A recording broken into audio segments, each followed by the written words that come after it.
Salut tout le monde, on se retrouve aujourd'hui pour une nouvelle vidéo d'achat. Donc c'est des achats, vous le verrez, pas mal d'holographiques, c'est des cartes qui vont me permettre de beaucoup avancer dans mes sets. C'est deux achats qui ont été faits 2 jours différents, mais tous les deux au même endroit, à la boutique de Pika Plasma à Angers. Voilà, donc je vais vous présenter tout ça tout de suite. On va commencer par les premiers achats que j'ai pu faire. Bon.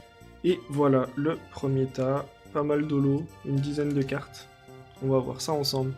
Alors les prix sont quasiment ceux qui m'a fait. Il me semble que j'ai eu une ristourne de 1 ou 2 euros à la fin, c'est tout. Donc on va commencer tout doucement avec ce Terrakium de Noble Victoire en holo. Donc comme je vous le dis souvent, je le répète, mais en ce moment j'achète pas mal d'holo noir et blanc. J'essaye de pas mettre plus de 1 euro par carte. Je trouve que ça vaut pas encore beaucoup plus. Même si certaines le valent, hein. Je sais que les elfes par exemple d'Explosion Plasma valent cher. Mais voilà, un petit Terrakium indiqué comme étape pour, mais franchement ça va. Il y a quand même le corner qui est allumé, mais c'est pas important. De toute manière, maintenant vous devez voir à quoi ressemblent les états de ma collection, et je ne suis pas à ça près. Ensuite, un petit Sidérella, 1 euro pareil, même série, en holo, ça augmente doucement, voilà. Je peux pas vous dire grand chose de plus, c'est pas une carte que je trouve sublime, mais voilà, ça permet d'avancer. Ensuite, un Itran holographique, donc c'est une carte de deck, il me semble, parce que l'holo, la Cosmo, enfin de base c'est une carte qui est simple rare, et qui n'a pas le Cosmo holo, voilà. Il est assez dur à voir sur cette carte, il est très fade, très simple. Mais voilà, on peut le tirer un peu. Donc c'est une carte qui me manquait dans mon set et je me suis dit tant qu'à faire, autant la prendre en holographique. Ensuite un Click, ça c'est une carte état explosé. La carte ne vaut pas 1 euro, c'est juste une vieille sleeve que j'ai retrouvée. Qui venait d'ailleurs aussi de chez Pika Plasma, mais 50 centimes pour cette holo, voilà. Ensuite toutes les cartes à 50 centimes. Une petite bras indésirable, juste pour avancer dans les reverse, ce que je fais pas forcément, mais quand je les vois, je les prends. Un Persian en rare de HGSS de base, pareil, il me l'a manqué dans mes sets, on va pouvoir l'arranger. Un Fenard de déchaînement en rare aussi. Archéodon de tempête en rare, pareil, et un Lopin en rare de diamant et perle. Donc tout ça, c'est des cartes que je vais pouvoir ranger après, et la dernière carte, la plus belle, ce Galam de Éclipse Cosmique en je sais pas comment dire, ce serait une AR aujourd'hui, voilà.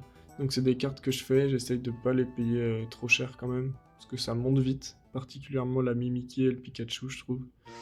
Mais voilà, ça va me permettre d'avancer, j'ai payé cette carte du coup 8 euros avec la ristourne. Franchement, elle est en bon état. Forcément, il y a des points blancs derrière, hein. C'est pas gradable, mais c'est pas mon but. Et on va pouvoir la ranger avec les autres. Et donc, on passe au deuxième tas des achats à la boutique de Pika Plasma. Alors, vous allez pouvoir le voir ou pas. Vous verrez la différence, ces cartes-là ne sont pas pricées. Il n'y a pas encore les petites étiquettes de prix. Tout simplement parce qu'ils n'étaient pas encore fixés en fait, hein, tout simplement. Je suis arrivé avant qu'elles soient mises en rayon. D'ailleurs c'était pour un échange avec Pika Plasma que vous verrez dans la prochaine vidéo. Voilà, toutes les cartes qu'il m'a données. On a donc ce Dialga, voilà. État explosé, il me l'a fait gratuitement je crois. Vraiment pas belle, elle se décolle en haut. Mais c'est une carte que je n'avais pas, et je suis toujours content d'ajouter des holos que je n'avais pas à ma collection. Ensuite, un Delcatty Reverse de platine, donc c'est la quatrième carte de la série, mais c'est une des cartes que je cherche depuis un moment. Je la cherchais pas particulièrement en reverse, étant donné que c'est une holo, mais l'occasion s'est présentée, je l'avais pas, j'ai prise. Ensuite, il nous reste 3 cartes, c'est ça. On a ce Darkrai de Éveil des légendes. Alors, c'est une illustration, je trouve qu'on voit pas souvent. Moi, c'est la première fois que je la voyais quand je l'ai eu en main à la boutique. mais je trouve magnifique, bien plus belle que celle de Duel au sommet, celle en 3D. Vraiment très content d'avoir pu la choper à un prix équivalent 2-3 euros, quelque chose comme ça. Vraiment très satisfait. Et il nous reste 2 cartes. Un Ludicolo de Merveille Secrète, la 13e holo de la série. Pareil, une illustration que je n'avais pas. En holo, relativement bon état, un peu plus abîmé que celle qu'on a pu voir avant, excepté le Galgar. Mais très content. Voilà, ça va pouvoir remplir le classeur. Et la dernière, un Momartic de Rivaux Émergents dans un état vraiment propre. J'espère que je suis toujours devant la caméra quand je tourne ma carte comme ça. J'ai pas encore bien l'habitude. Vraiment sublime. Pareil, vraiment pas abîmé sur le devant quoi. Ça change de toutes les holos que je peux trouver en brocante, etc.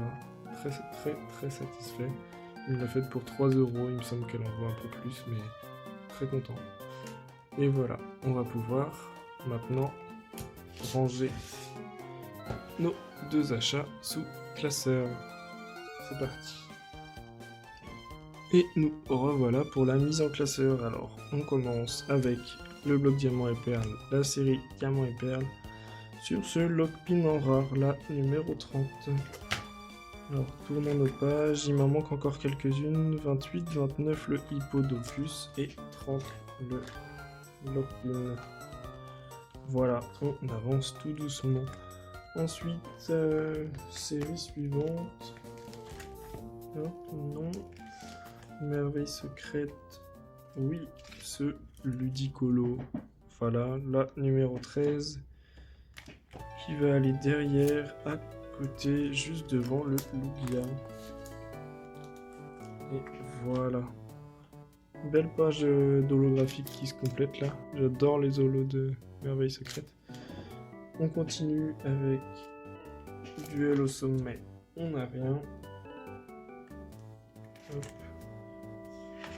Aube majestueuse, le Darkrai, la numéro 3. Que je ne connaissais même pas. Comme je vous l'expliquais tout à l'heure, c'est la 2e holographique de la page, 3e, vous n'avez pas vu le Manafi. On avance tout doucement. Hop. Éveil des légendes, le Hitran, c'est une rare, c'est la 30e. Elle devrait se trouver par là. 33, 32, 32, 31 et 30. Voilà. Ah. C'est bon. Devant le Kyogre est à... Je sais pas si vous le voyez bien, il est mangé celui-là. Vraiment pas belle. Plus qu'une carte pour le bloc Diamant et Perle, le Archéodon numéro 13. Juste après le Blizzardroid et avant le Sériflore. Voilà, on avance bien. Plus que 2 rares dans cette série et c'est peut-être une holographique, je ne sais pas. Et pas beaucoup d'holo. Franchement, Tempête, ça avance bien. On va pouvoir passer au prochain bloc pour ranger HGSS. Et nous y voilà. On commence. Première carte à ranger, ce sera ce Persian, le numéro 27. 27, on n'est pas très loin. On va être ici, juste derrière le Meganium. En holo du deck avec une très grosse pliure ici, vraiment pas du très bon état, encore une fois. Il nous reste le Fenard de déchaînement. La numéro 20. Voilà. Formidable. Puis le bras indésirable, numéro 87. On est dans Triomphe après Indomptable. Voilà.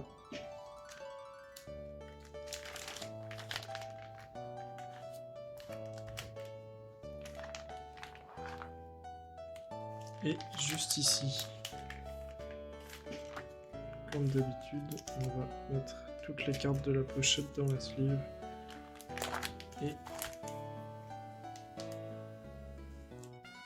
Et voilà. Voilà pour AGSS. Nous y voilà, bloc platine. Dans ce classeur, on a 3 cartes à ranger, dont 2 platines de base sur cette première page. Et oui, on a un Dialga, la numéro 5, qui rejoint ces 2 acolytes que vous voyez mal avec le flash, mais on a les 3 Dialga de la série là, sans compter l'Envo X, et le Delcati qui vient juste devant. Voilà, ça c'est chouette, ça permet de bien avancer. Les 3 Dialga à côté, c'est magnifique. Ici un Faramp et derrière, je ne sais plus trop, j'avoue.